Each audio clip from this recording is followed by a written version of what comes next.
Pero el problema no puede ser tratado así. Y creo que en este podcast, para mí, lo más importante es discutir políticamente, con la academia, con las organizaciones sociales, cuál es el sentido profundo de la paz en este país, porque no podemos estar en esta tensión. O primero las maquetas, o segundo los firmantes. A mi juicio, ¿sí? A mi juicio, la paz total fue una idea, pero fracasó, realmente fracasó.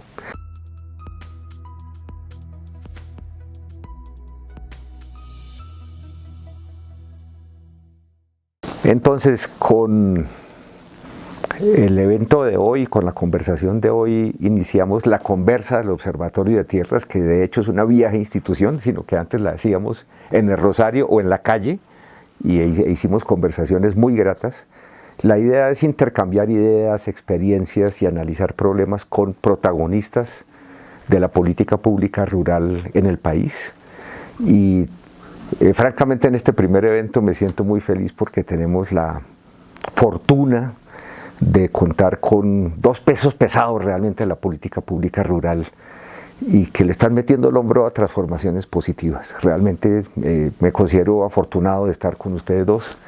Entonces, Gloria Cuartas pues es un ícono, también un ícono de la paz, y en este momento está, de hecho acaba de terminar su gestión como directora encargada de la unidad de víctimas y está dirigiendo la unidad de implementación del acuerdo.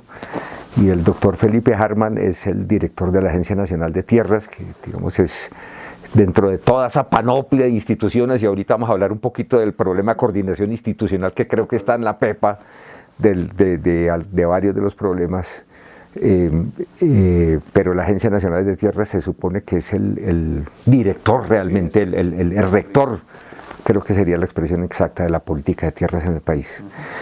Entonces comienzo con una pregunta muy sencilla, personal. ¿Ustedes de dónde arrancan y por qué llegan acá, a sus respectivas posiciones? Bueno, yo quiero agradecerle a la Universidad del Rosario y especialmente a usted, profesor Francisco, por darnos esta oportunidad de conversar, y también me gusta mucho estar con Harman porque creo que hemos encontrado un punto común de trabajo para impulsar lo que el presidente Gustavo Petro nos ha encomendado en el punto 1 del acuerdo de paz. Decirle que yo soy trabajadora social por formación, trabajadora por la paz histórica en este país. Tengo 65 años, de ellos 45 acompañando comunidades, insistiéndole a la paz en este país. Luego, después de apartado, entré a hacer mi maestría en geografía. Perdón, un paréntesis, fue alcaldesa de Apartado en el momento de ascenso brutal del paramilitarismo. Sí, muchas gracias.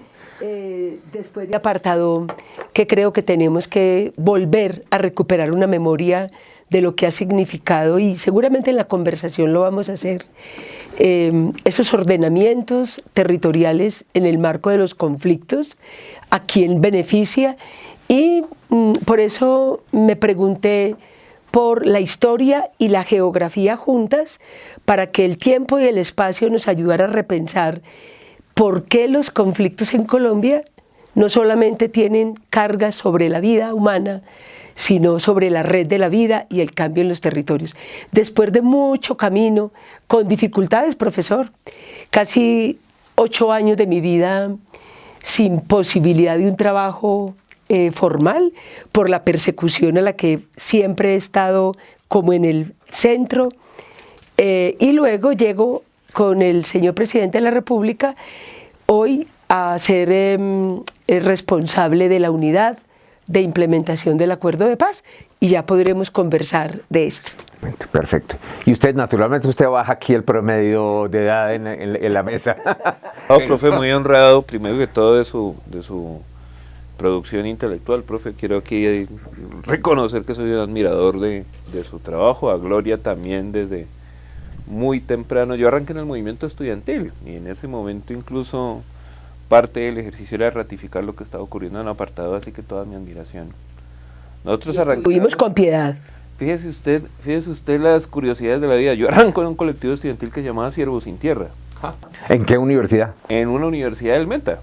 Ahí organizamos como unos colectivos estudiantiles. Yo soy ingeniero civil de profesión. Luego me desarrollé como investigador aquí también en la Universidad Nacional, en el Instituto de Investigaciones Ambientales ahí de la Nacho. Alcancé a hacer una maestría, trabajé en la USO como asesor de política petrolera. En el IDEA. Y después trabajó con la USO. Trabajé con la USO, luego trabajé con Indepaz. Luego llegué a Censat y ahí tomé una decisión y es vincularme más a la escena política electoral ahí en Villavicencio, como concejal y como alcalde de la ciudad.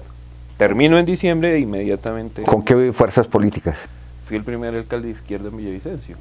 Fíjese usted que ni en la época dura de la UP Villavicencio se pudo entrar con mucha fuerza, ¿cierto? Tenía parlamentarios, tenía algunos alcaldes regionales, pero en Villavicencio siempre la tradición era muy conservadora. Entonces ahí arrancamos. Antes no existía el pacto, sino existía, el Polo. Hicimos una coalición con el Polo, con la UP, con Colombia Humana, con Maíz, y configuramos un esquema, un movimiento que se llamó Somos la Alternativa, y ganamos la alcaldía de Villavicencio. Ganamos la alcaldía, fue esa. Perfecto. Entonces llegan desde cada uno desde su, digamos, una trayectoria rica en experiencias, etcétera, y llegan a este tema, tanto a la implementación del acuerdo que tiene. Les recuerdo, el acuerdo tiene por lo menos 2 puntos, yo diría que de pronto hasta 3, muy relacionados con el tema de la tierra, que es la reforma rural integral, que es el primero, de hecho, por la propia trayectoria de los FARC. Después está el punto 4 del Plan Nacional Integral de Sustitución de Cultivos Ilícitos, el llamado PENIS. Y finalmente está el 5 de cumplimiento a las víctimas, que a pesar de que hay una base de datos gigantesca de víctimas, el grueso realmente es de desplazamiento, por desgracia no tenemos buenas cifras todavía de despojo. Y usted llega a la Agencia Nacional de Tierras, pues que es la entidad rectora. Entonces, ¿cómo están viendo ustedes, digamos, desde sus respectivas orillas, los avances, los problemas de implementación, los retrocesos, porque también los ha habido en el tema de tierras? Sí, profesor, creo que lo primero es que los 6 puntos del acuerdo de paz, y me parece muy importante por la trascendencia de este programa con el profesor Francisco Gutiérrez, poder decir que reforma rural integral, participación política, el fin del conflicto, que significa la reincorporación, la sustitución de cultivos, poder trabajar con las víctimas del conflicto y el seguimiento internacional, todo va junto, porque cuando hablamos de compra de tierra, que seguramente ya con Harman vamos a entrar en profundidad, sabemos que tenemos que tener los comités agrarios, el permitir que firmantes de paz no sean estigmatizados y puedan participar en juntas de acción comunal, trabajar en los procesos de retornos, y poder decirle que cuando llegamos al gobierno, debo de hacer 2 notas muy importantes. Primero, perdimos la institucionalidad del acuerdo de paz. Eso creo que tenemos que ser muy claros. El doctor Mauricio Liscano, que modifica la estructura y no le da una importancia a la paz para la transición de este país. Y quedamos como unidad de implementación. Esta unidad queda sin acceso a los fondos que tenemos: Fondo Colombia en Paz, Fondo Multidonante, Fondo Colombia Sostenible, OCAD Paz, porque le entregan estas responsabilidades a la oficina del comisionado. ¿Por qué es tan importante lo que estoy diciendo? Porque avanzar no solamente es comprar tierra, tenemos que tener vías, puestos de salud, educación, como bien la señora ministra de Agricultura, claro, y la señora ministra de Agricultura nos ha planteado con los subsistemas de la reforma rural integral para que todo el gobierno hagamos parte. La tarea de la unidad ha sido compleja en la medida, hacemos seguimiento al acuerdo, 517.000 hectáreas que se han comprado, Sin embargo, la formalización, poder avanzar en que los retornos, las reubicaciones, que los firmantes de paz puedan llegar a un lugar y no ser eliminados políticamente de ese lugar, han sido retos muy importantes. Entonces, de manera general, poderle decir a toda la gente que nos está escuchando que hemos hecho un trabajo muy fuerte con un equipo técnico, tenemos elementos que quiero desarrollar ahora. Lo primero es que el acuerdo de paz nos deja una estructura del sistema integral de seguridad para el ejercicio de la política, donde las alertas tempranas, el desmonte de estructuras criminales, poder tener ministros que nos den un lineamiento para que podamos entender la transición de la paz, ha sido parte del trabajo que hemos hecho. Sin embargo, a 2 años de tener la política de desmantelamiento a estructuras criminales, aún estamos pendientes de que esto efectivamente sea posible. Y tenemos un equipo grande, profesor, de pensamiento geográfico para la paz, donde estamos trabajando muy fuertemente para que comprendamos desde un análisis geopolítico externo y geopolítico interno, entendamos la trascendencia del acuerdo de paz y de los nuevos acuerdos a la luz de la paz total, que también lo hablaremos ahora. Exactamente, ahorita, pues, porque el país, digamos, no ha salido claramente totalmente del conflicto, entonces ahorita volvemos. ¿Y usted cómo lo está viendo, digamos? Profe, yo creo que si bien es cierto, el proceso de paz recoge una enorme deuda histórica que tenía el país con la, por ejemplo, particularmente con la reforma agraria, con la ruralidad que fue sumergida en la violencia, tejió 3 trampas en el marco del desarrollo de sus herramientas de implementación.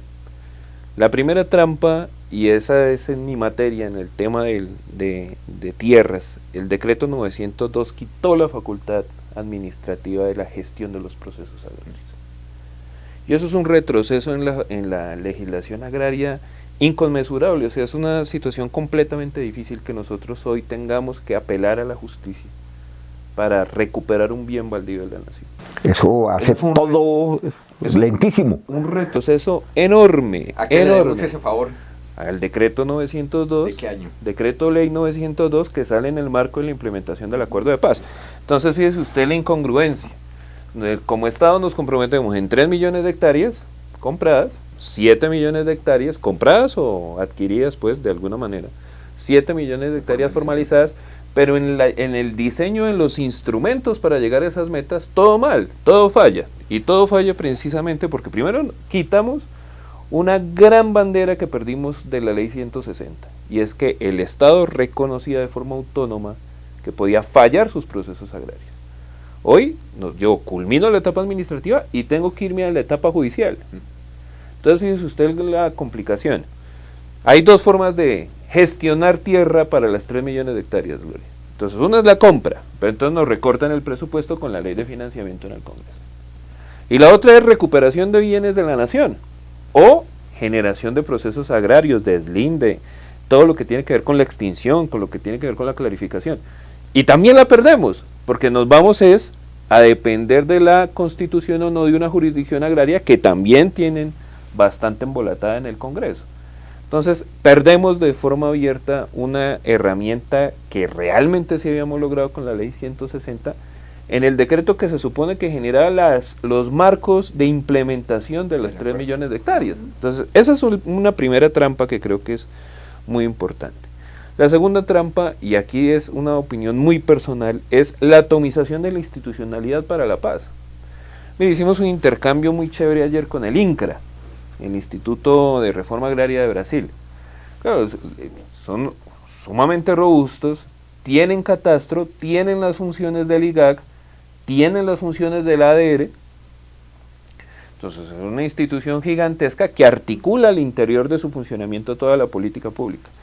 Quería yo que la fragmentación de muchas instituciones para la implementación, realmente lo que termina ocurriendo es que debilita la coordinación interinstitucional. O sea, es fundamental que en ese sentido la arquitectura institucional de la paz también se busque en función de que no necesariamente más es hacer más, sino también de que se puede hacer una reducción efectiva de estructuras que permitan integrar mejor el funcionamiento para entrarle a los territorios. Hoy esa ha sido todavía una deuda que incluso por más esfuerzos que hemos podido alcanzar, pues en nuestro gobierno pues sigue siendo completamente difícil. Eso es un elemento sustancial. Y un tercer elemento sustancial que tiene que ver sustancialmente con el diseño de la Agencia Nacional de Tierras. Entonces fíjese usted que veníamos de un INCORA de la época de Lleras, que efectivamente era la Institución Nacional de Tierras con presencia activa nacional, con un sinnúmero, con una estructura que realmente acogía un modelo de gobierno de tierras a nivel nacional, pero cuando diseñan la Agencia Nacional de Tierras mantienen la precaria condición y estructura del INCODER. Entonces yo lo quiero poner un claro ejemplo, profe. Un campesino de Chocó para pedir su formalización tenía que irse a Medellín. Una barbaridad. O un campesino de San José del Guaviare tenía que irse a Villavicencio. O peor aún, un campesino del sur de Bolívar tenía que dirigirse hasta Santa Marta a solicitar que le formalicen su título. Entonces, esa tarea de desarrollar institucionalidad en los sectores de la ruralidad colombiana, pues nos ha costado mucho trabajo, y adecuarla a que funcione también. Porque, por ejemplo, yo le quiero decir una de las grandes limitantes que tiene la Agencia Nacional de Tierras. Nosotros tenemos 7 directivos regionales que pueden firmar, que pueden nombrar, que pueden asegurarse los esquemas de formalización, emitir actos administrativos. Los demás, por más oficinas que tengamos en la presencia nacional, pues son contratistas. Y eso tiene una limitación que ralentiza todos los procesos.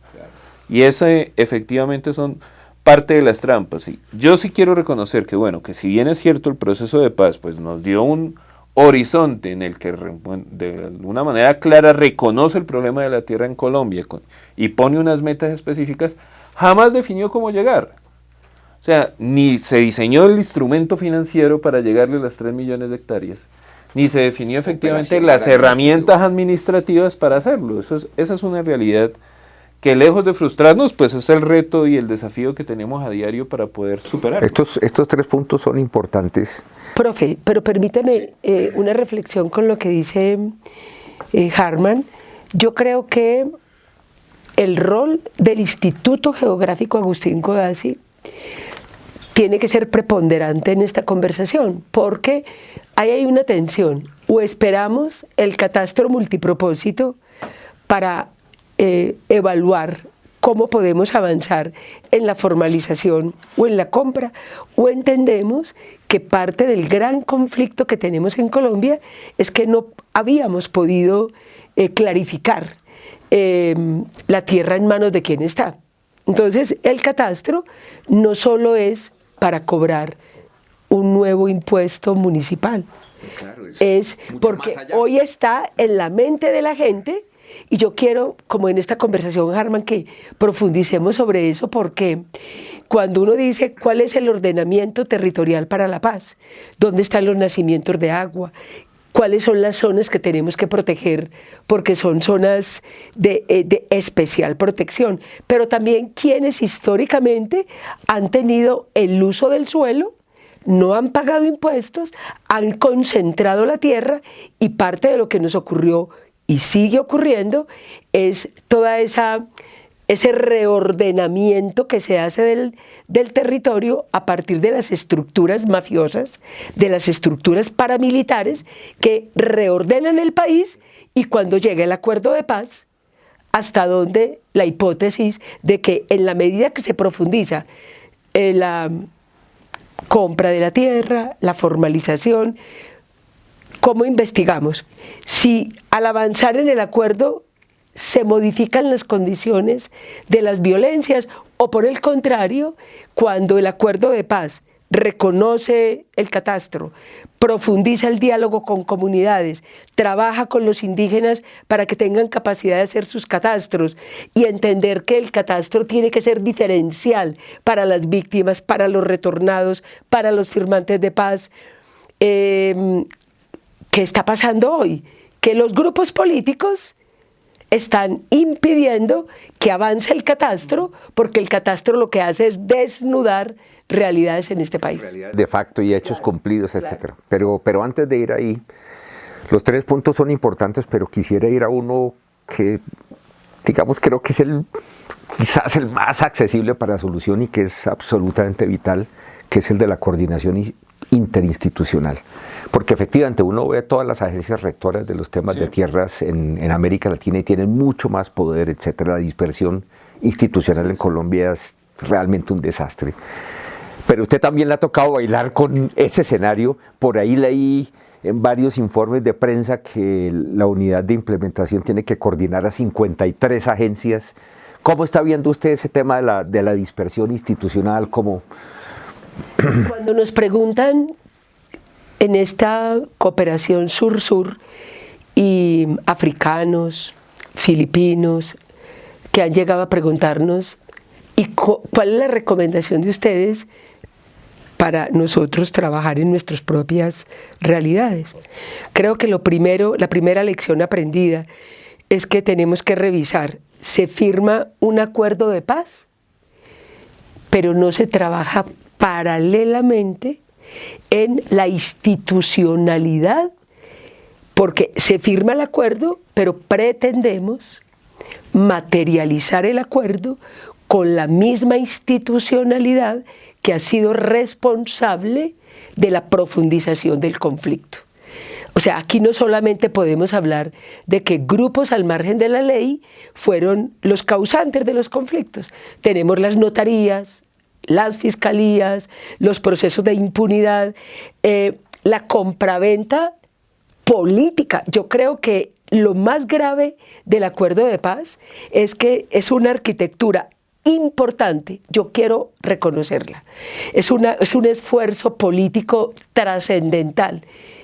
A 9 años del acuerdo, tenemos que hacer la pregunta pública si la institucionalidad como está es la institucionalidad que logra desarrollar esa arquitectura, o si no, es la cuarta trampa de tener una propuesta que genera esperanza, superar los lugares de inequidad, de injusticia. Tenemos un DANE que permanentemente nos está mostrando cómo puede avanzar un poquito la transformación territorial. Sin embargo, y también lo ha insistido el presidente de la República, los ministerios siguen obrando en su misionalidad, fragmentados, y entender el acuerdo de paz nos tiene que llevar a 2 reflexiones. ¿Cuáles son los cambios y el desmonte de mafias al interior del Estado y por fuera del Estado, del gobierno y del Estado? Segundo, cómo poder reordenar lo que decía Harman, desde qué lugar, con capacidad de interlocución con los ministros. Una unidad no tiene capacidad. Te pueden recibir respetuosamente, pero no tienes capacidad de discutir presupuesto, de discutir acciones conjuntas, porque cada ministerio va respondiendo por su misionalidad, pero el Congreso de la República, con este gobierno, ha vivido lo que en otros gobiernos no hemos vivido, y es el cierre a la discusión política. Por eso no solamente es que suspenden el presupuesto para que Colombia pueda avanzar, sino que el diálogo de seguimiento político nos muestra 53 entidades dispersas, con su misionalidad, y el propósito del acuerdo era: a 15 años deberíamos de haber superado en 170 municipios, como el primer paso, donde está la violencia, la muerte de líderes, de firmantes de paz, de mayor concentración de la tierra, de mayor rabia política, de estructuras mafiosas sobre la vida del ordenamiento territorial. Entonces, ¿qué ocurrió? Los gobiernos anteriores dispersan las inversiones, dispersan la visión política, y creo que ordenar la transformación territorial también parte de definir cuál es ese plan que podíamos tener para llegar juntos e ir superando caminos. En esa tónica, lo que dice la doctora Gloria, ¿qué rediseños serían posibles? No, profe. Primero, ¿cuáles son los más urgentes? Y segundo, ¿cuáles son los posibles? Yo creo que de forma clara que hay que preguntarse en ese diseño qué debe ser lo más funcional para intervenir el territorio. Territorio, o sea, la dimensión territorial. ¿Y por qué qué implica? Porque el problema no es simplemente de cuáles son las instituciones rectoras del proceso de paz, sino cómo diseñamos vehículos que nos permitan intervenir de forma concreta el territorio. ¿Sí? Voy a poner un ejemplo práctico y concreto. Para bajarle la idea a la tierra. Exacto. Imagínense que estuve en María la Baja hace una semana con las tejedoras de Mampuján, que son maravillosas. Un abrazo a ellas si alcanzan y conocen esta entrevista, que realmente es admirable ese proceso social. La gente... Les enviaremos esto, ¿sí? La gente hizo paro desde el 2016, 2018 y 2020 porque no llegó un peso de la implementación. Todos sabemos los horrores que ocurrieron en Montes de María, las dificultades en materia de la guerra que ocurrió en Montes de María. Y fíjese usted que cuando nosotros revisamos, ni siquiera estaban tituladas más de 600 escuelas, 200 centros de salud, ¿cierto? Pues evidentemente mucho más los temas de tierras. Cuando una EDP, que llamamos nosotros en la Agencia Nacional de Tierras, no está titulado, pues ni el alcalde, ni la gobernación, ni el ministerio le puede meter plata. Claro, es Entonces, ilegal. Perdón, ¿qué es una EDP? Una entidad de derecho público, ¿sí? Entonces, cuando pasa esa dificultad y cuando nos damos cuenta que llevamos 9 años de implementación y ni siquiera está titulada la escuela de Mampuján, ¿sí? Que efectivamente es pues el corregimiento, creo que uno de los corregimientos simbólicos en el marco de la violencia en Colombia, pues definitivamente las limitantes de inversión son aterradoras. Nosotros hemos hecho un gran esfuerzo ahí, pero ¿cuál es la idea? Si ya hicimos el esfuerzo y entregamos 250 títulos de EDPs, bueno, ahí al lado de ella debe estar toda la institucionalidad integrada en función de sacar adelante esa agenda de rezago, de presencia efectiva del Estado para ampliar las fronteras de la inversión en esos territorios. O sea, yo lo que creo es que no se trata de que aquí busquemos el organigrama funcional para la paz. Se trata que busquemos lo más efectivo, incluso yo diría que esas unidades que deberían tener una centralización en Bogotá, pues deberían funcionar muy bien a partir de las necesidades de los territorios. Incluso diría que cuando se hablaron de PEDETS, se planteó ese propósito, pero en el diseño se embolató. Entonces, una cosa es el propósito y otra cosa es la herramienta. Si el propósito es viable, loable, necesario, pero la herramienta no funciona, pues hay que revisar la herramienta, porque efectivamente esa es una de las grandes limitantes. Si nosotros no entramos al territorio, los violentos van a seguir apropiándose del territorio. El problema del territorio es la renta del territorio, profe. Entonces, yo aquí, y lo vimos con Gloria, en un trabajo que quiero reconocértelo, Gloria, que fue admirable en la unidad de víctimas. Y es que el gran latifundio, la gran propiedad, es un instrumento de acumulación de renta absoluta, pero es un instrumento de controlar el territorio. Pero tiene una particularidad en Colombia, profe. Y es que tiene poder político, pero baja solidez legal. O sea, cuando nosotros nos damos cuenta, por ejemplo, los bienes del Fondo de Reparación, después de que los entregaron los paramilitares en el 98, ¿dónde estaban? Ni siquiera había contrato de arrendamiento. O sea, abiertamente ilegal, una ocupación abiertamente ilegal de la tierra, ¿sí? De la SAE también nos hemos encontrado esto, de los bienes baldíos. O sea, el latifundio como institución tiene poder político, pero no tiene solidez legal. Entonces, ¿cómo hace para ampararse y mantenerse a lo largo de nuestra historia? Capturando el poder político. Y con esa captura ha persistido a lo largo del tiempo y eso lo sin ningún tipo de resistencia. Porque es vulnerable, digamos, en ese sentido legal, etcétera, y por otra parte tiene esa vocación de expansión. Y esa es la realidad concreta que nosotros nos hemos dado cuenta en las tierras del fondo, en las tierras de la SAE, en las tierras baldías. Mire, solamente en el esquema de compra para plantearle, de 2.500.000 hectáreas que a mí me han ofertado para compra de reforma agraria, 1.400.000 no son viables jurídicamente. Entonces, ¿eso qué demuestra? Que efectivamente la tradición en Colombia fue, yo tengo 500 hectáreas legalmente constituidas, pero yo corro la cerca a 300 y me apodero un baldío del Estado.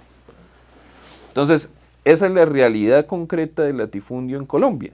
Entonces, una de las grandes consideraciones que son más que valiosas es que es ahí en el territorio que hay que coger la problemática y la dificultad, y a partir de ahí mirar el diseño presupuestal, además para que las inversiones sean tremendamente más efectivas de lo que son hoy. Pero ese es un reto sustancial que tendremos que seguir motivando, que en su momento se habló de los contratos plan, que se hizo un esfuerzo en el Catatumbo valioso ahorita en el marco del estado de conmoción en el que todos nos metimos en el Catatumbo, y eso comienza a dar resultados, pero evidentemente siguen siendo muy iniciales. Me gustaría mucho, Harman, que con el profesor y también para toda la audiencia profundicemos un poquito sobre lo que juntos pudimos evidenciar. Primero porque es un trabajo que has venido liderando desde la Agencia Nacional de Tierra, y yo apenas en 3 meses, cuando llego a la unidad, y quiero hacer mucho esfuerzo en esta entrevista por decirle, profesor, tenemos que recuperar el interés de la Mesa Nacional de Víctimas, de las organizaciones de víctimas en el país, de las veedurías ciudadanas, para que entendamos el rol del Fondo de Reparación a Víctimas, de la SAE, como 2 grandes lugares donde las tierras, especialmente las que vienen de la Ley 975, que son tierras de los grupos paramilitares, hoy venimos haciendo una propuesta para que los grupos paramilitares podamos verificar con sus abogados si la tierra que ellos entregaron al fondo es efectivamente la tierra que hoy está en el fondo, o quién la tiene. Nosotros acabamos de entregarle al señor presidente un informe demasiado sencillo, pero generando unas alertas. Como tenemos, por ejemplo, 18 contratos en zonas urbanas en Bogotá de exploraciones La Rica, que son mineras, que tienen no solamente, que deberían ya de estar siendo discutidas para ver de qué manera, si ya están con extinción de dominio y con todo el proceso de saneamiento listas para ser entregadas. Pero también tenemos, por ejemplo, todavía Mario Uribe Escobar con tierras que siguen bajo su control, pero no hemos podido avanzar en ese esclarecimiento. David Márquez Chegne, etcétera. Hemos entregado al señor presidente un documento completo donde estamos advirtiendo: si este Fondo de Reparación a Víctimas no es manejado con transparencia, con cuidado, que también la Fiscalía nos ayude a comprender desde Fiscalía, Fondo y en el diálogo con la SAE, que ha sido un diálogo muy interesante, y creo que en este gobierno tenemos que resaltar el rol de la Agencia Nacional de Tierra y nosotros tratando de reorganizar. Esta es como una caja de Pandora, donde todavía de 3.691 predios hemos encontrado más de 3.000 predios que no puedes comprar. O sea, una ilegalidad masiva. Eso. Pero profundicemos en eso, Harman. Pero, profe, yo le quiero contar un poquito más cuál es el quiz del asunto. Las víctimas necesitan reparación, quieren reparación, eso implica plata, y el Estado plata no tiene. Entonces, estos tipos entregaron bienes, fincas, apartamentos, grandes automóviles. Sí. Bueno, resulta que la funcionalidad del fondo era monetizar esos bienes. No en este gobierno, hace 20 años. O sea, debieron haberlos vendido hace años. Cuando llegamos nosotros y establecemos un convenio, literalmente la ecuación es la siguiente. Yo le compro la tierra rural al fondo, la agencia le compra la tierra al fondo, ¿cierto? Bajo esas consideraciones. Nosotros con esa tierra hacemos reforma agraria y la unidad con esa plata repara a las víctimas que se están muriendo sin tener una reparación. Lo que nos encontramos ahí fue una caja negra de la historia nacional. Absolutamente brutal. O sea, estamos hablando de que particularmente 12.000 hectáreas en Buenavista, Córdoba, las tenía bajo el control el Clan del Golfo, alias Chirimoya, con una estructura política regional de la costa, sin pagarle un peso de arriendo, un solo peso de arriendo durante 20 años al Fondo de Reparación. Permítame aquí un paréntesis, una cuña. El observatorio ha trabajado bastante ese tema de los fondos de tierras. Efectivamente, aquí hay una tradición muy complicada. Se vuelve un parqueadero de tierras que se lo pueden apoderar los políticos, los terratenientes, etcétera, los narcotraficantes. Está naturalmente el de la Dirección Nacional de Estupefacientes, que fue una cosa espantosa.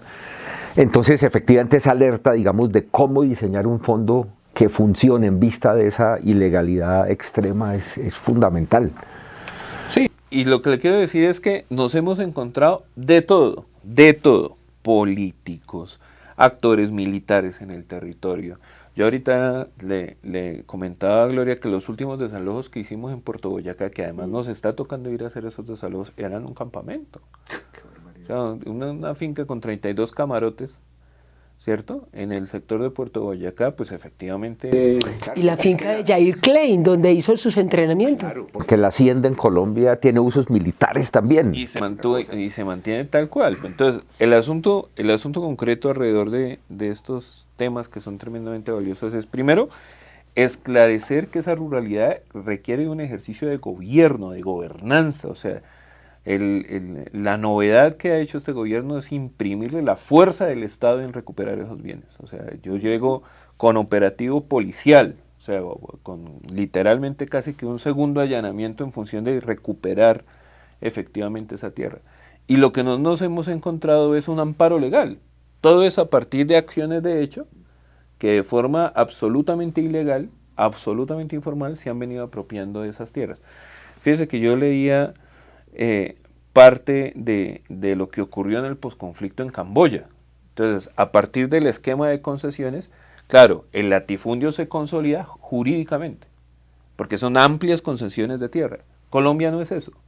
Colombia sigue en la ilegalidad profunda, pero no en la ilegalidad profunda del pequeño campesino con 3 hectáreas de Boyacá que no tiene título, sino del acaparamiento de tierras. O sea, ni siquiera media un contrato rector entre el Estado y el ocupante. Es a partir de su ejercicio de poder que se siente intocable. Se siente intocable, exactamente, con sus contactos políticos, con funcionarios, etc. Entonces, ustedes aquí explican muy bien un tema que toca mucho al país rural, al país, que es, digamos, esta oscilación entre la esperanza y la angustia. La esperanza porque, digamos, finalmente este gobierno ha alineado, digamos, distintas fuerzas pro transformación rural, pro campesinas. Tenemos una ministra finalmente firmemente a favor de la reforma agraria, que ha hecho un trabajo fantástico. Tenemos una institucionalidad, digamos, por lo menos en sus liderazgos, muy alineada con la reforma agraria, pero la concentración extrema de la tierra sigue. Cuando usted nombraba al IGACI, nombraba al DANE, de hecho nombraba esas 2 instituciones, cuando uno ve esas cifras además me producen dolor de cabeza porque divergen, etcétera. Allá hay un tema raro, pero cuando uno ve las mediciones del Gini, que las hacen tanto el DANE como el IGAC, una de dos, o se ha mantenido igualito o ha subido un poco. Entonces, ¿qué está pasando? Digamos, ¿cómo explicar eso? Bueno, profe, ¿nosotros qué hemos hecho? Nosotros tenemos muy bien documentado y me parece muy interesante también habilitar que en estos espacios la academia entre con toda la tranquilidad del mundo a ayudarnos a descifrar y a hacer análisis. La Agencia Nacional de Tierras ha entregado tierras en 295 municipios de Colombia. Entonces nosotros, de una manera bastante, analítica en función de como de redescubrir qué está ocurriendo, es bueno, ¿qué está pasando? Es en lo local, porque el nivel de concentración de la tierra en Colombia sigue siendo aterrador. Llegamos a una conclusión. Nosotros efectivamente hemos desconcentrado la tierra en 100 municipios de Colombia en más del 50% de la concentración. O sea, le voy a poner el ejemplo mismo de Buenavista o de Chimichagua. Pasaron a tener 1.200 cédulas catastrales en proyección a título final a 3.500 títulos finales. ¿Eso qué significa? Que si hay una inmensa cantidad de propietarios que se incrementa a partir de la misma jurisdicción geográfica, hay reforma agraria a nivel municipal. O sea, lo que estamos entendiendo es, sin duda alguna, el esfuerzo de la política pública se ha concentrado en los distritos de reforma agraria, y en esos distritos de reforma agraria hay buenas noticias. Ahí sí está funcionando la cosa. Hay buenas noticias. Ahora, con unos retos enormes. ¿Por qué? Primero porque la agencia está diseñada para que una oficina la que compre, para que otra oficina sea la que asigne, para que otra oficina valore si el campesino asigna, y entonces esa tramitología nos desgasta en tiempos para llegar al título final. Entonces el asunto concreto es, y el reto que tenemos en este año es acelerar las condiciones oportunas para que salga ya la asignación final de ese título de forma clara y concreta a toda la población beneficiada de estas 600.000 hectáreas que llegamos ayer, Gloria. Por todos los días se mueve un numerito la cifra. Pero es muy importante esto porque yo sí creo que necesitamos abrir el debate nacional alrededor de qué está ocurriendo, no solamente con la dispersión, porque los organismos de control siempre coinciden y los investigadores coinciden en la falta de relación nación-territorio o los temas políticos que también son muy claros, gobernadores o alcaldes que no tienen una visión ni de respeto ni de entender que el acuerdo de paz no es de Petro, que el acuerdo de paz es un compromiso del Estado colombiano para que le vaya bien a los que tienen más dinero, a la oposición política, le vaya bien a las y los campesinos. ¿Cómo devolver esa esperanza de decir la no estigmatización, la no repetición? ¿Por qué Colombia no se arriesga a avanzar hacia una redistribución de la tierra y del respeto profundo en la diversidad que tenemos? Cuando hoy tenemos un planeta que se está debatiendo en un profundo dolor, y yo no puedo pasar esta conversación con usted sin decir lo que ocurre en Palestina, el dolor de Palestina, lo que está pasando hoy en Irán, el rol que está jugando Estados Unidos e Israel, Ucrania, Rusia. Bueno, este concierto internacional en esta geopolítica económica que tiene que ver con estas tensiones nuestras en el país. Y creo que hoy tenemos que volver a conversar muy seriamente, ojalá la Comisión de Seguimiento y Verificación al Acuerdo de Paz, con los 15 países de Naciones Unidas que nos acompañan en el Consejo de Seguridad de Naciones Unidas, pero también como alta parte contratante. Yo creo que tenemos que recuperar el concepto, primero, la esperanza de la paz en este país.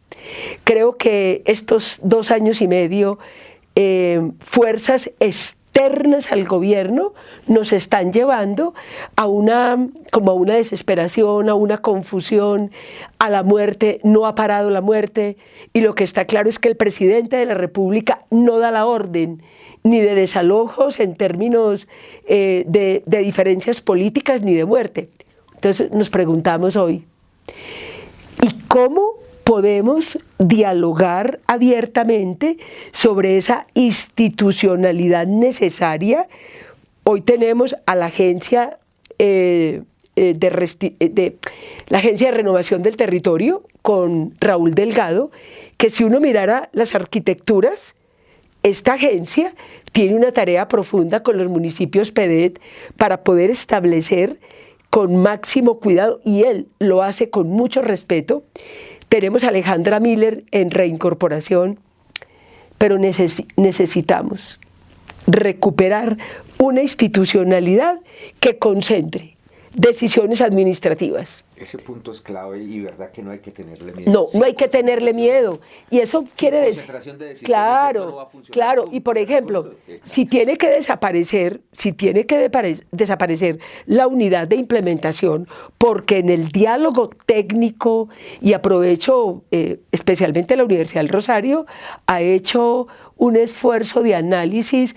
Acabamos de hacer el segundo documento de informe. Por favor, mostrémoslo en la cámara, que este es un resultado importante. Claro, aquí volvimos a convocar a las y los investigadores que en las diferencias técnicas, políticas, sin tratar de tener uniformidad en el concepto, le volvimos a pedir a la comisión que estudió las causas del conflicto en Colombia, especialmente en la tierra, si nos hemos movido un poco o no. Usted hizo parte, profesor, de este nuevo informe, y creo que nos tenemos que arriesgar, Harman, a proponerle al señor presidente que tenemos que volver a discutir si a 9 años, ¿cuál es esa agencia? Como una entidad, así como vivimos resurgir hace muchos años, sí, cuando el terremoto grande de Popayán, cuando tuvimos tanta crisis, hubo una agencia que tocaba y tomaba todas las decisiones para operativizar los procesos, o inclusive lo de Armenia. Yo creo que el acuerdo de paz no puede quedar en 58 instituciones del Estado. No puede. Una garantía de que no se mueva la aguja. No puede, porque ahí vienen cambios de gobierno. Y a pesar del esfuerzo de colocar en el plan de desarrollo las recomendaciones de la Comisión de la Verdad, nuestra relación con la Jurisdicción Especial para la Paz, vienen las sanciones propias, ya vienen y tienen que ver con la tierra. La jurisdicción nos está diciendo, el caso 1, los máximos responsables, por ejemplo, el antiguo secretariado de las FARC, tiene que entrar ya en un proceso de sanción propia. Y la pregunta es, ¿en qué lugar o cuáles son nuestros proyectos rurales, por ejemplo, que tengan que ver con unos años para que la inversión mancomunada del Estado pueda garantizar salud, inversión, territorialidad para que las víctimas y la sanción pueda tener un cumplimiento? Esto tiene que ver con el punto 1 del acuerdo o con todos los puntos del acuerdo. Si no logramos tener un solo lugar para que armonicemos los permisos, las licencias, los recursos económicos, tenemos que estar siempre esperando que el otro ministerio haga el decreto y que trascienda. No se puede. Con toda una serie de puntos de veto y de demoras brutales. Pero aquí, con respecto a lo que ustedes dicen, ahí sale un tema durísimo que obviamente afecta a cualquier transformación agraria, que es el asesinato de líderes sociales. ¿Sí?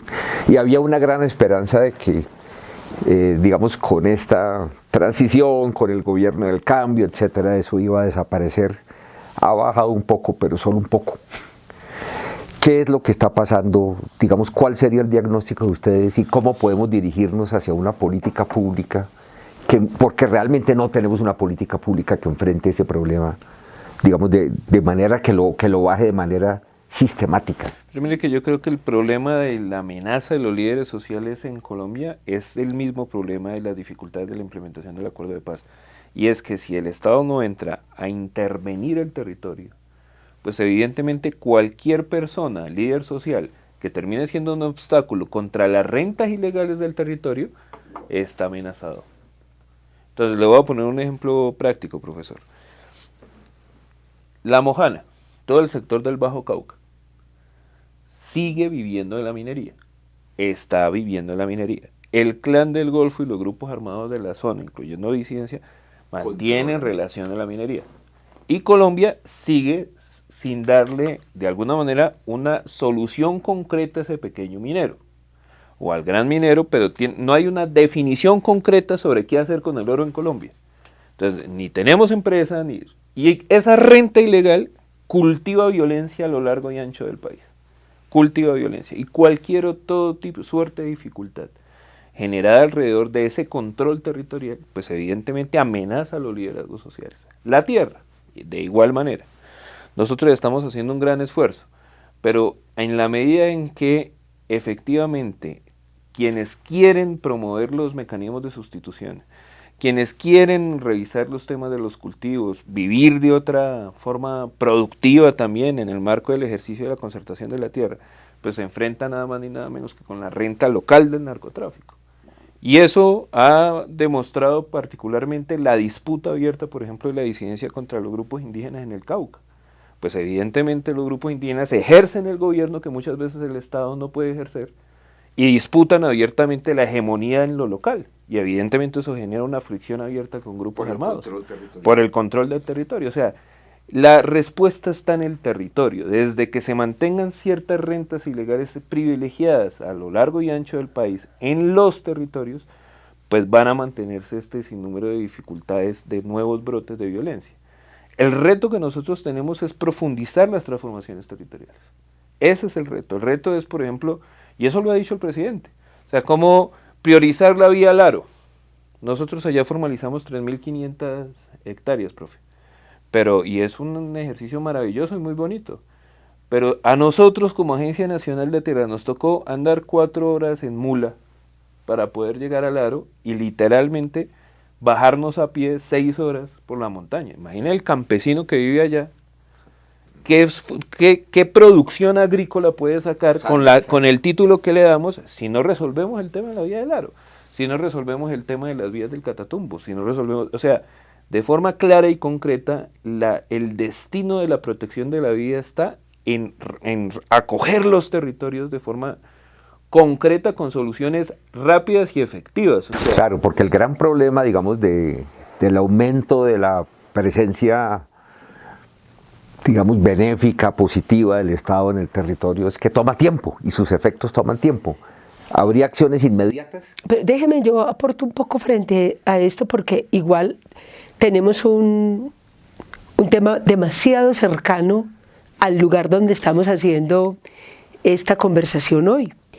Y el tema en Vera, cuando decimos y cómo repensamos una política para que quienes ya dicen nos queremos quedar en la ciudad, cómo logramos tener una conversación entre justicia ordinaria y justicia especial indígena para encontrar estos límites frente a una nueva reorganización urbana de los pueblos que tienen todo el derecho a transitar por el país. Y que ya la Corte Constitucional se ha manifestado donde ningún alcalde, ningún gobernador en oposición o en relación con los gobiernos que estén de turno, nadie puede impedirle a un ciudadano tomar la decisión de tener su retorno o su reubicación en alguna parte. Porque en este gobierno ha sido demasiado fuerte la oposición que hemos tenido y encuentras alcaldes, gobernadores que te dicen, aquí no. Usted no me entra aquí. Ah, no, señor Harman, usted compra tierra, pero aquí no me trae indígenas, aquí no me trae firmantes de paz. Y eso yo creo que, claro, y aquí ya la Corte Constitucional dijo, desde 1996-97, dijo, eso no lo pueden ustedes tomar como una orden de una autoridad local. Pero lo que quiero expresar es el tema de las comunidades indígenas. Desde el 2014, por ejemplo, la minería en el Alto Andágueda, minería ilegal, hay decisiones que expresan judiciales que tienes que buscar como Estado, como gobiernos, para que pare la minería ilegal. 2014. Estamos 2025. No paró. Los grupos que usufructan estos recursos colocan a los pueblos indígenas en tensión y los dividen, porque cuando hay plata y compras conciencias, no hay unidad de materia en ninguna de las comunidades de este país.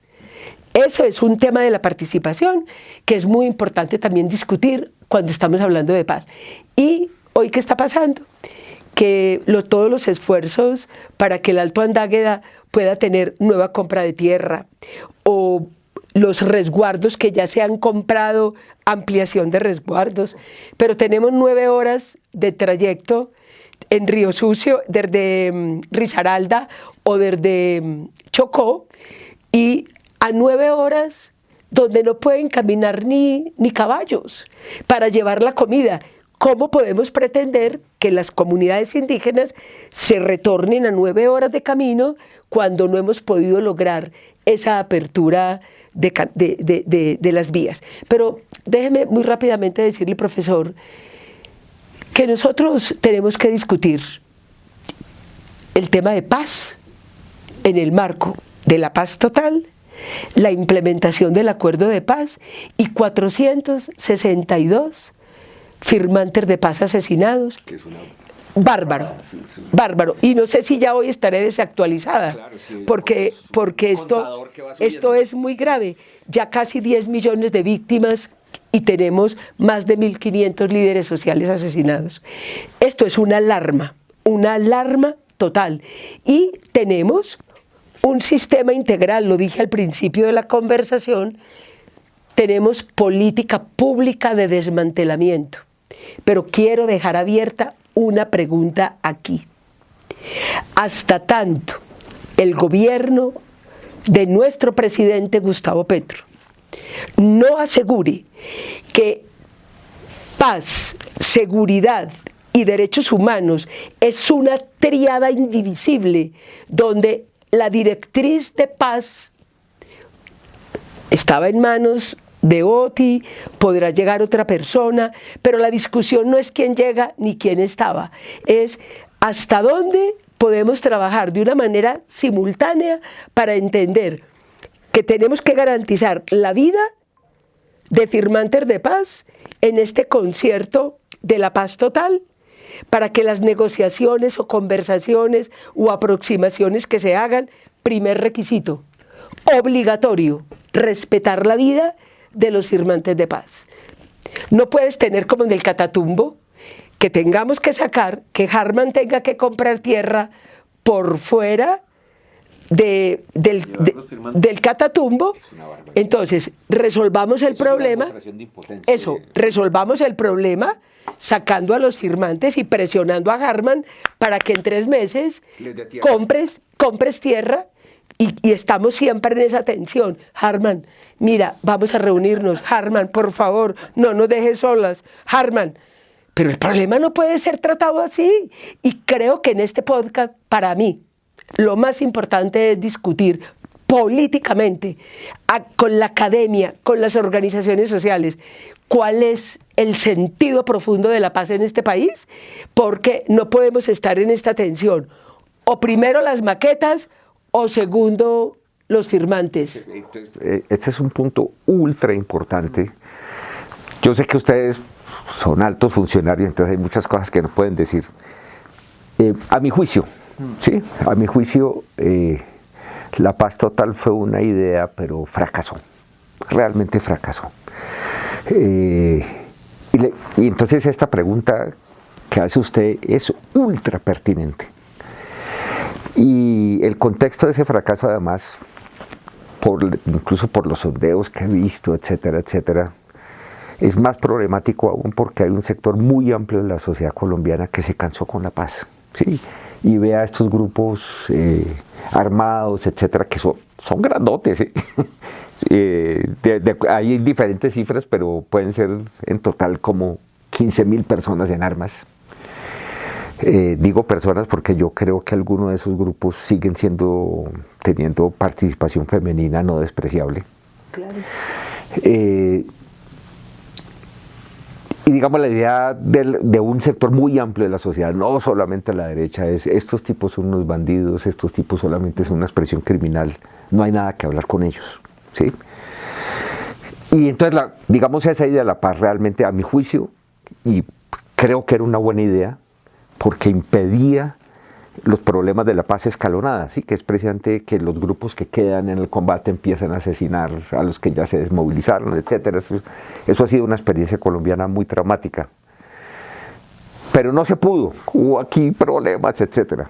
Entonces, ¿cómo ven ustedes, digamos, esa relación complicada entre tierra, territorio y conflicto armado? Porque todavía tenemos grupos en armas y ¿verdad? Son grandotes. ¿Cómo la ve usted? Digamos, ¿qué experiencias concretas? Profe, vea, yo creo que firmamos la paz en el gobierno de Santos, pero cuando llegó un nuevo gobierno que dijo que va a hacer triza la paz, le dio un espacio abierto a que se configurara un nuevo escenario de rentas ilegales en el territorio. Que se desarrollaran con vigor todos estos fenómenos. Y es que esto es de economía política, profesor. O sea, las armas valen un montón de plata, tener estructuras armadas valen un montón de plata, y no hay forma de que existan esas fuentes de financiación si existiera un gobierno con la capacidad de ejercer la gobernabilidad en todo el territorio nacional. Entonces es un problema de economía política, esto es un problema serio de que si en el centro del asunto no está la transformación productiva de estos territorios, pues hoy puede ser una disidencia X, mañana puede ser otro grupo cualquiera, y cada vez más degradado, porque evidentemente la práctica recurrente de la violencia degrada más también en las condiciones de los territorios. Sin embargo, yo considero que en ese ejercicio hay que avanzar de forma decidida a resolver de forma tangible intervenciones concretas en los territorios. Yo he tenido la oportunidad de acompañar un par de mesas de conversación. Entonces, por ejemplo, ¿con cuáles grupos? Por ejemplo, en el Estado Mayor Central han solicitado que la Agencia Nacional de Tierras hable. Y le quiero confesar, una de las grandes satisfacciones que tuve y que me llevaré de este cargo es poder titular los Llanos del Yarí. O sea, la vereda en la que dejaron parado a Pastrana. ¿Te acuerdas de la que Marulanda no se sentó con Pastrana? La tituló la agencia. La silla vacía. La de la silla vacía, esa vereda. Estamos hablando de casi 9.000 hectáreas en esa zona. Y para nosotros fue sorprendente eso, profe.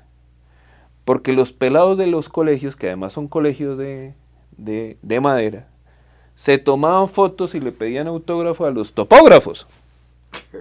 Como si fueran rockstar, o sea, tan escasa, tan nula ha sido la presencia activa de gobiernos en esos territorios, que mandamos un topógrafo a medir las fincas y era como si ya hubiera llegado un extraterrestre. Pero aquí le tengo que hacer un paréntesis.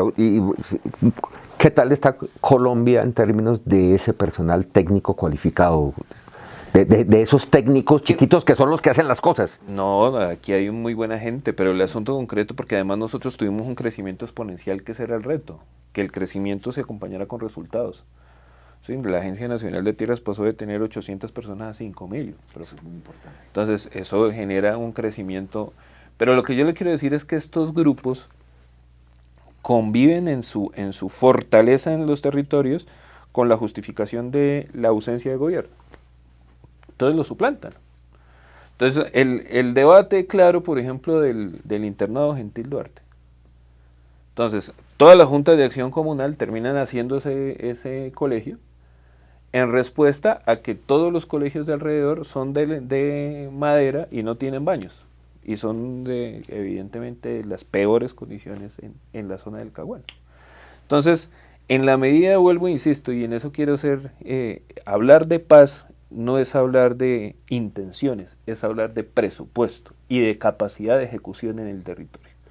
Eso para nosotros tiene que ser central, porque de las buenas intenciones, del arqueotipo de un sinnúmero de instituciones, de los acuerdos y los compromisos que podamos detallar, no vamos a avanzar en las transformaciones del territorio. Hay que hacer una decisión concreta de entrarle con firmeza de lo que significa el Estado a estos territorios.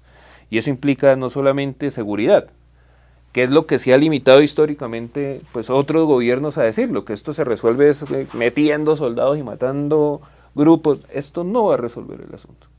Lo que en cambio sí puede resolver el asunto es una andanada que permite ejercer gobierno en el territorio, pero con una apuesta clara de inversión y con una apuesta clara de funcionamiento. Ahí está la deriva del asunto de la paz total. Las conversaciones, el poder que recibe la capacidad de interlocución de los grupos armados en Colombia, no es otro que el poder del control sobre ciertos territorios y las rentas que de allí se derivan. Y yo lo veo, para cerrar un ejemplo muy concreto, en el Catatumbo, que para mí fue una gran sorpresa, ¿cierto? Nosotros hoy tenemos un plan de choque en el Catatumbo, hemos entrado a todas las zonas del Catatumbo, evidentemente sabemos los conflictos y la naturaleza que se derivan en él, pero fíjese usted que cuando se tomó una decisión audaz, que fue el estado de conmoción, para decir, ya dejen de hablar de pacto Catatumbo, vamos a meter plata a transformar el Catatumbo y venga y nos organizamos, creo que eso sacudió las agendas institucionales. Sin tibieza, sin timidez, venga y abrazamos el Catatumbo a ver qué hacemos. Yo allá tengo, profe, 70 personas hoy en el Catatumbo formalizando tierra. O sea, nunca en la historia había tenido un recurso para para una región tan olvidada como el Catatumbo con esa destinación. Y si eso sumamos lo que hizo Raúl con el Pacto Catatumbo, lo que hizo Educación con la universidad, eso puede dar un viraje, pero es una decisión de una apuesta concreta de irse a entrar a los territorios sin miedo, sin tanta timidez ni demora. Creo que efectivamente ahí es donde está el resorte de los acuerdos de paz. Si la paz total, su éxito no se deriva de las mesas. La paz total, su éxito se divide de seguir avanzando en una andanada de transformaciones territoriales que le reste capacidad de interlocución a los violentos. Ahí es donde yo creo que puede ser... Dos cositas quiero aportar. Voy a empezar por la última. Catatumbo, 23 decretos, algunos de ellos con restricciones por la Corte, una disposición institucional de trabajar, pero quiero dejar un mensaje. Tanto el pueblo barí, bueno, con Catalaura, con las distintas expresiones de los pueblos, las organizaciones sociales históricas, los defensores de derechos humanos, que pueden tener diferencias, el movimiento de las mujeres, las madres del Catatumbo. Yo quiero hacer, profesor, un llamado político, y es, puede haber toda la disposición institucional, si no hay un acuerdo en la diferencia, próximamente, seguramente antes de que salga este trabajo que usted está realizando con nosotros, esta conversación, se va a realizar una mesa de trabajo en Ocaña, donde se van a sentar el movimiento social ampliado para mirarse, para saber para dónde vamos. Y creo que lo principal que tiene que suceder es un acuerdo político básico entre la diferencia del movimiento social y popular del Catatumbo para que las transformaciones sean lideradas por las organizaciones sociales. En conjunto. Unos puntos básicos, sabiendo que tienen temas ideológicos y políticos que han tensionado históricamente el camino. Que la vida de los firmantes se asegure en el Catatumbo, que el nuevo proceso con el 33 pueda caminar, que la relación con Venezuela nos está planteando una discusión porque los temas de paz o agrarios no se resuelven solo mirándonos hacia adentro, sino que está pasando con las relaciones binacionales. Pasa por ahí. Pasa por las relaciones binacionales. Y digo binacional y no fronteriza, porque creo que aquí la política exterior también tiene que preguntarse, y la reforma rural integral y la tierra, cuando tocamos temas en Ecuador, claro, tocamos temas con Perú, venimos a mirar Venezuela, que estamos a un río, estamos a una mirada. Y las relaciones de cariño, de afecto, de creación. Yo creo que tenemos que atrevernos a tocar el tema de la tierra, el tema de la ruralidad, el tema de territorios diversos, de estas geografías complejas, desde la oportunidad andina de naciones, para que podamos tener una discusión pública de lo que significa la producción, las relaciones afectivas y el trabajo en Colombia, de esta discusión que ustedes son maestros del tema agrario en Colombia. Pero permítame en el segundo punto decir, cuando usted empezó en esta pregunta, el señor presidente nos ha insistido en que no discutamos los temas de los conflictos internos, o sea, como qué está pasando en el Cauca, qué está pasando en Arauca o qué está pasando en el Catatumbo. Él nos está diciendo esto y una mirada geoestratégica con las mafias internacionales que hoy están sobre las territorialidades diversas del país. Y nos exige que como entidades tengamos más diálogo con la academia, con las organizaciones, para entender estas mafias de la deforestación, las mafias de la minería, las mafias del narcotráfico, las mafias de los carteles del crimen. O sea, que tienen especialidades, es matar, y el gota a gota, ¿Cómo no podemos seguir hablando de los temas solamente desde el esfuerzo interno de la 2272 que nos dice saquemos las armas de la política, démosle oportunidad a los jóvenes, jóvenes en paz, servicio social para la paz, trabajemos para que hayan 11 categorías donde los muchachos que no quieran ir al servicio militar puedan tener alternativas de trabajo, que hemos estado bloqueados por el tema financiero del Congreso. Pero este gobierno ha abierto un debate tan fuerte, que nos dice las territorialidades diversas de Colombia las tenemos que leer desde el cambio de modelo geoestratégico económico y las mafias. Aquí, yo creo, profesor, que también tenemos que tocar el tema de cómo recientemente yo leí un texto que nos mandaron estudiantes de Argentina donde decía, a nosotros en Colombia nos han sometido a hablar del pasado y desde los simbólicos de la muerte. Recordamos a Gaitán, recordamos a todos los muertos, a los grandes, Vivimos. Yo recuerdo San José de Apartadó por más de 300 personas asesinadas y más de 2000 hechos victimizantes. Nos llevaron con Pardo Leal a recordar con Galán a que seamos una sociedad que le hacemos tributo a eso que fue el dolor que nos sostiene y que nos dice, ellos dieron su vida por esto, ¿cómo seguimos? Y nos dice este estudiante, nos dice, cuidado, mientras las ultraderechas del mundo están teniendo unos liderazgos que van contra los derechos de las mujeres, los derechos de la comunidad LGBTQ+, los derechos a la tierra, a la economía, al trabajo, y son con carne y hueso, y salen y condenan en la Argentina a Cristina Kirchner, y tenemos una figura como Milei que va contra todo, y tenemos luego otras figuras que hacen de los procesos migratorios, cuando en esta conversación decimos, ¿y qué tiene que ver el tema de tierras y legalización de predios hoy en el Chocó, cuando tenemos la migración inversa de una humanidad que circula, que va y viene pidiendo oportunidades de trabajo, de vida digna, y el presidente nos dice trato humanitario, trato con respeto? Hagamos lo posible por entender estas dinámicas. Hablar de tierra, hablar aquí con usted, está tocando migraciones, está tocando desplazamientos, está tocando el llamado para entender que cuando el presidente Gustavo Petro,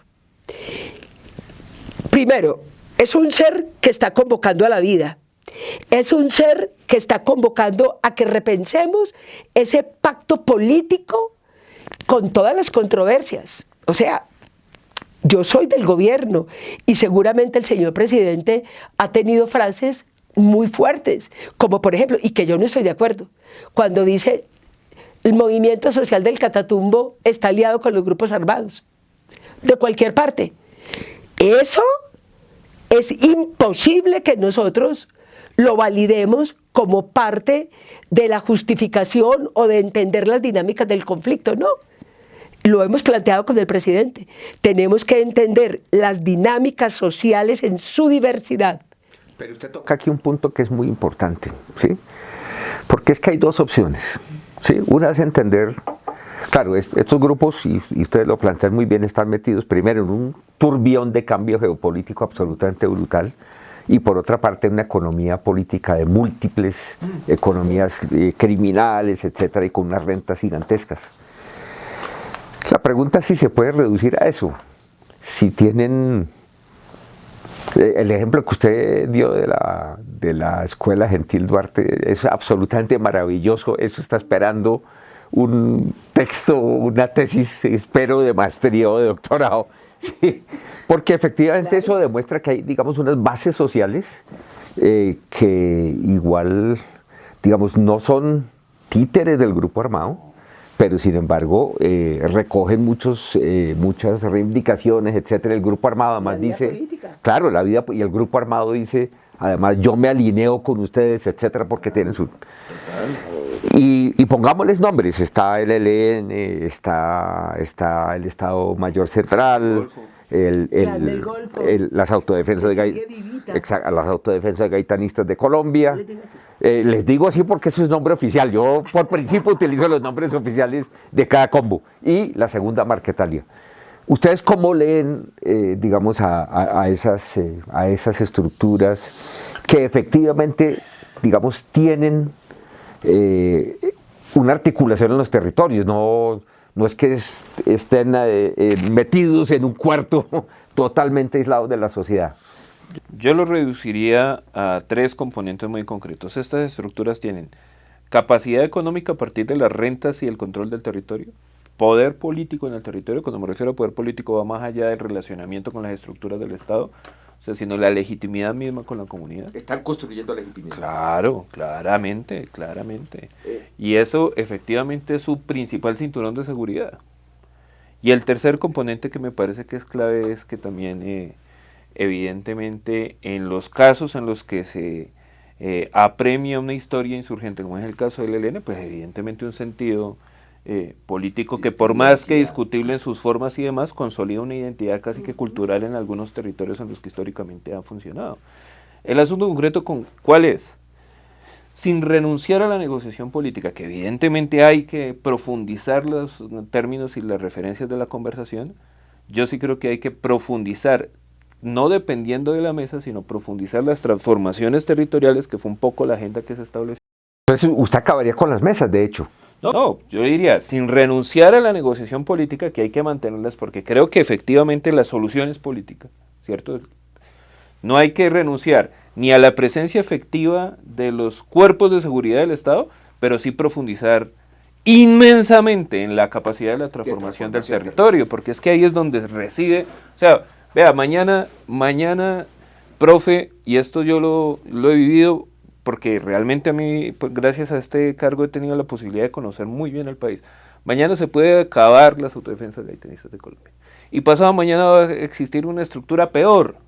Si no hay una respuesta efectiva que, por ejemplo, abrace el Golfo de Darién a partir del Estado, abrace las ciénagas y los playones del sector de la... Que el control territorial se puede monetizar. Y se mantiene, y las rentas existen y coexisten, y efectivamente, que creo que es como la gran lección, la violencia ha sido un patrón de acumulación en Colombia. Eso ha sido usado de esa manera. Usted, doctora Gloria, Sí. que además usted tiene esa ancla en Urabá, y entonces Sí. de pronto nos puede hablar desde ahí. No, y creo que hay un tema que es muy importante y es cómo revisamos lo que nos ha pasado para aprender de las lecciones.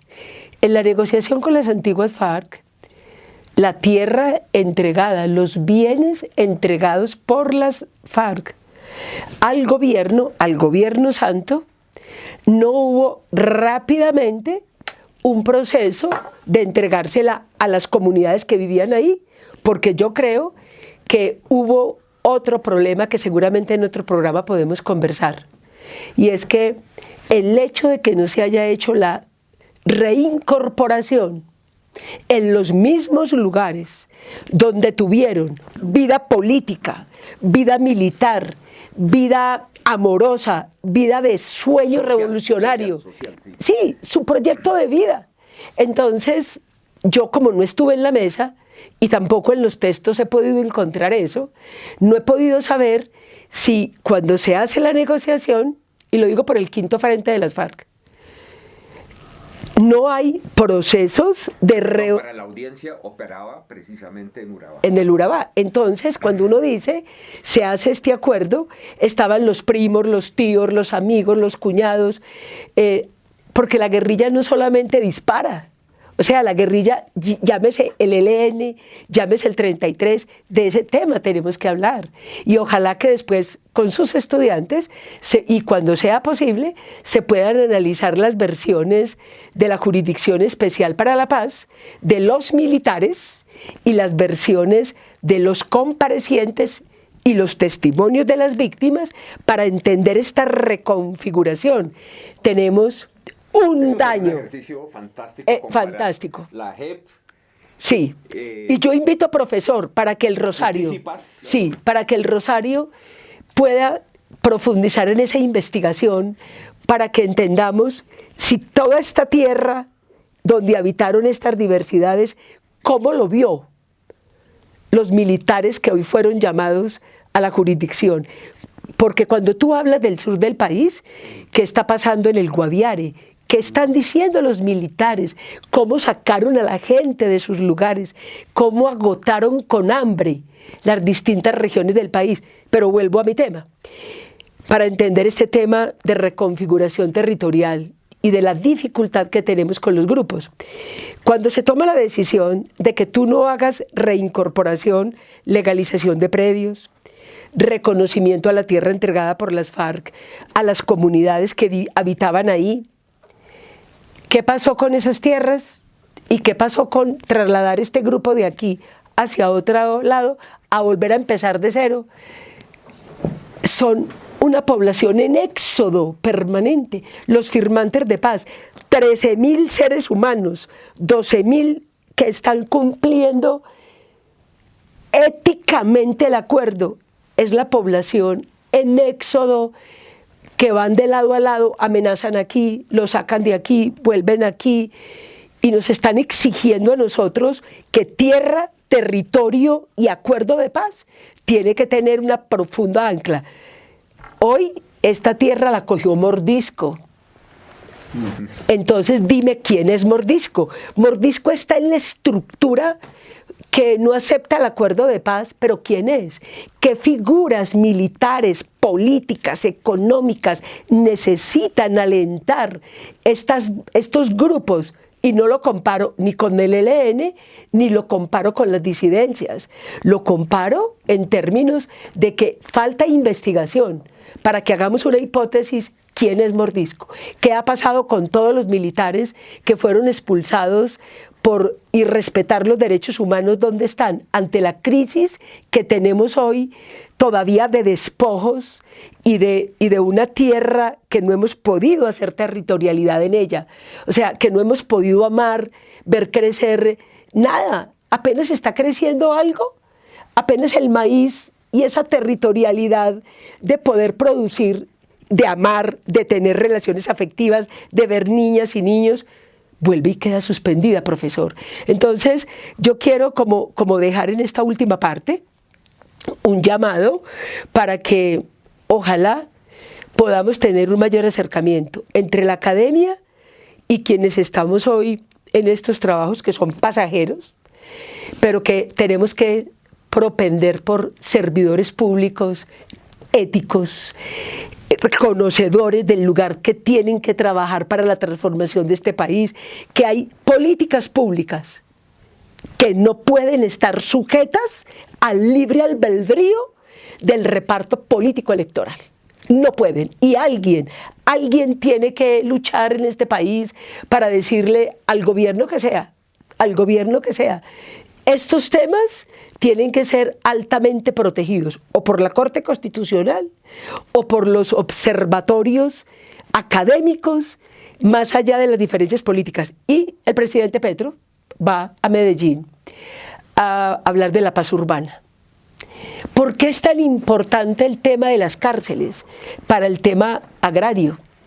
Porque en las cárceles están los que todavía tienen el poder político, el poder económico sobre esas tierras que estamos en discusión aquí, en este mapita que también lo vamos a dejar para que usted lo pueda colgar en su página o que acompañe esta conversación, trabajo que hicimos con Harman, para poder decir, rodeemos los esfuerzos de paz, pero yo pido que al reforzar y al repensar la paz, yo como una mujer mayor invito a los estudiantes, a la academia, a mantener vivo el derecho a la paz en este país y que podamos conjuntamente hacer estas discusiones con la capacidad de escuchar los vacíos y las tensiones. E invito a que este libro, donde está muchas profesoras y profesores, podamos seguir profundizando en www.portalparalapaz.gov.co y que ustedes, en el trabajo que hace la Universidad del Rosario, nos ayuden, porque yo sí creo que la investigación sobre testimonios JEP, versiones JEP, justicia y paz, y estos diálogos de qué pasó con la tierra entregada por el acuerdo de paz, podemos redescubrir ese país que se resiste a cambiar y que el problema no está solo en el presidente Petro. Se nos acabó el tiempo. Realmente esta conversación fue extraordinariamente fructífera. Yo le quiero agradecer al doctor Felipe Harman, director de la Agencia Nacional de Tierras, y a la doctora Gloria Cuartas, directora de la Unidad de Implementación del Acuerdo. Primero, su tiempo. Segundo, su enorme conocimiento.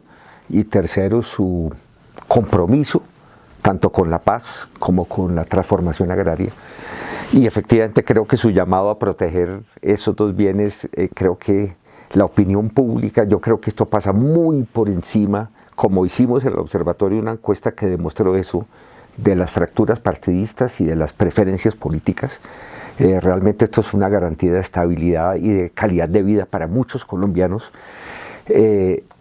Recuerden, este es el primer podcast que hace la universidad, que hace el Observatorio de Tierras, que es una red de investigadores interuniversitarios de la Universidad Nacional de Colombia, de la Universidad del Rosario y de las universidades javerianas de Bogotá y Cali, y que estamos produciendo muchas cosas. Esta conversación además alimenta muchas ideas. Yo creo que quedaron muchas ideas en el tintero, muchas preguntas duras, pero llenas de esperanza, y espero que eso lo recojan todos los que vean este podcast. Y gracias a las investigadoras, a los investigadores, a todas las profesoras, los profesores que en todas partes están colocando en sus artículos, en sus esfuerzos de investigación, una esperanza para que la juventud pueda seguir avanzando, la juventud de Harman, nosotros como parte de una sociedad que nos hemos mantenido de pie, éticos, en un país que se merece la paz. Perfecto. Muchas gracias. Gracias.